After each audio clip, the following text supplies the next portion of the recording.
हमरा वजह से जे केहू भी रउआ की बेइज्जत कइले बा। तुम्हारी पढ़ाई के चक्कर में हमार बेटा के कफन भी नसीब ना होखे। हमारे इसके परीक्षा में टॉप करने वाली बाबूजी। अपना और अपना बेटी के अरमान जला के राख कर दी। शादी के बाद भी पढ़ल चाहता रू, कुछ तो लक्ष्य हुई तो कलेक्टर पढ़ी है तू हमारा सपना पूरा करबू ना। हेलो दोस्तों, आप कैसे हैं? उम्मीद करता हूं कि आप बहुत अच्छे होंगे। अगर आप एक स्टूडेंट है या पारिवारिक फिल्म देखना पसंद करते हैं तो आपके लिए यह 4 फिल्म काफी ज़्यादा बेस्ट होने वाला है, जिसे देखने के बाद मन को पूरा झकझोर देता है। खासकर वह स्टूडेंट जो कि पढ़ाई करने में अपनी गरीबी की रोना रोते हैं। अगर आप यह 4 फिल्म देख लेंगे तो आपके भी अंदर कुछ करने की भावना जगेगी और आप भी कहेंगे कि हम भी कर सकते हैं। चलिए एक एक करके उन फिल्मों के नाम जानते हैं। वीडियो में आगे बढ़ने से पहले आपसे एक छोटा सा रिक्वेस्ट है, अगर हमारे चैनल पर नए हैं तो इस चैनल को सब्सक्राइब करें और इस वीडियो को एक लाइक जरूर करें।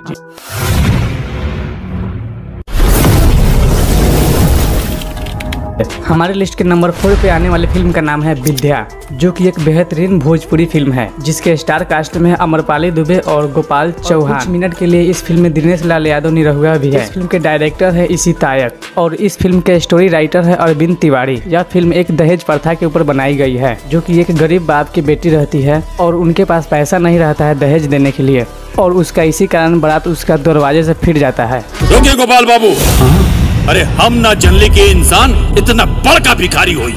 हमरा वजह से जे केहू भी रउआ की बेइज्जत कइले बा।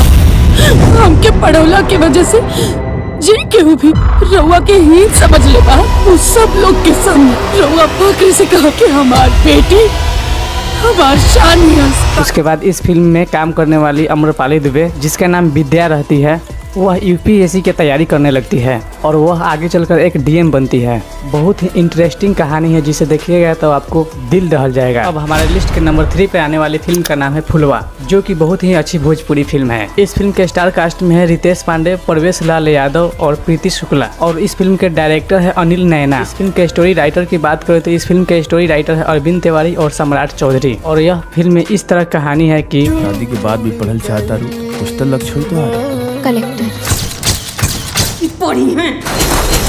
एक पत्नी अपनी शादी के बाद भी पढ़ना चाहती है और उसके घर में रहने वाली सास उसे पढ़ने नहीं देती है और उसकी पति चोरी चुप के पढ़ाती है उसे। एक दिन उस महिला की पति की एक्सीडेंट हो जाती है और वहीं पे डेथ हो जाता है और उस महिला को गांव वाले बहुत ज्यादा ताना मारने लगते हैं। उसके बावजूद भी वह महिला पढ़ाई करती है और आगे चलकर कलेक्टर बनती है। इस फिल्म को भी आप लोगों को जरूर देखना चाहिए। अब हमारे लिस्ट के नंबर 2 पे आने वाली फिल्म का नाम है अफसर बिटिया। यह भी बहुत ही अच्छी भोजपुरी फिल्म है। इस फिल्म के स्टार कास्ट में है कुणाल सिंह, श्रुति राव और आकाश सिंह, और इस फिल्म के डायरेक्टर है राकेश त्रिपाठी, कन्हैया विश्वकर्मा। इस फिल्म के स्टोरी राइटर की बात करें तो राकेश त्रिपाठी हैं, जो कि एक बहुत ही अच्छी लेखक माने जाते हैं। इस फिल्म के अंदर एक गरीब और अनपढ़ बाप की कहानी दिखाई गई है, जिसे कुछ गुंडे लोग सादे कागज के ऊपर अंगूठा लेकर उसके जमीन को हड़प लेते हैं और उनको गांव से भगा देते हैं, और वह लोग शहर में चले जाते हैं और अपनी बेटी को पढ़ाते हैं और उसे कलेक्टर बनाते हैं। इस फिल्म को देखिएगा तो और अच्छे से कहानी समझ आएगी, और इस फिल्म में काफी ज्यादा इमोशनल सीन भी दिखाई गई है।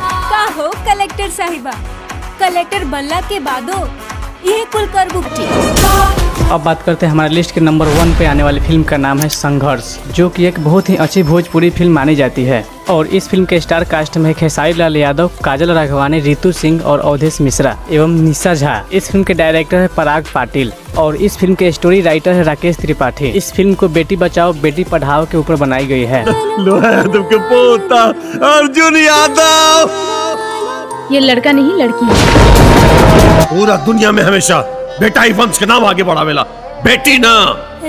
आप जानते हैं कि हमारे समाज में इतनी शिक्षित होने के बावजूद भी आज भी बेटा और बेटी में भेदभाव देखने को मिलती है। उसके बावजूद भी आप इस फिल्म में देखेंगे कि किस तरह एक बेसहारा बाप अपनी बेटी को पढ़ाती है और उसे कलेक्टर बनाती है, जो कि इस फिल्म में इस कहानी को दिखाई गई है। दोस्तों, आपको यह वीडियो कैसा लगा कमेंट करके जरूर बताएं, और आप इन चारों फिल्मों को देखने के बाद यह बताएं कि इसमें सबसे अच्छा आपको कौन सा फिल्म लगा।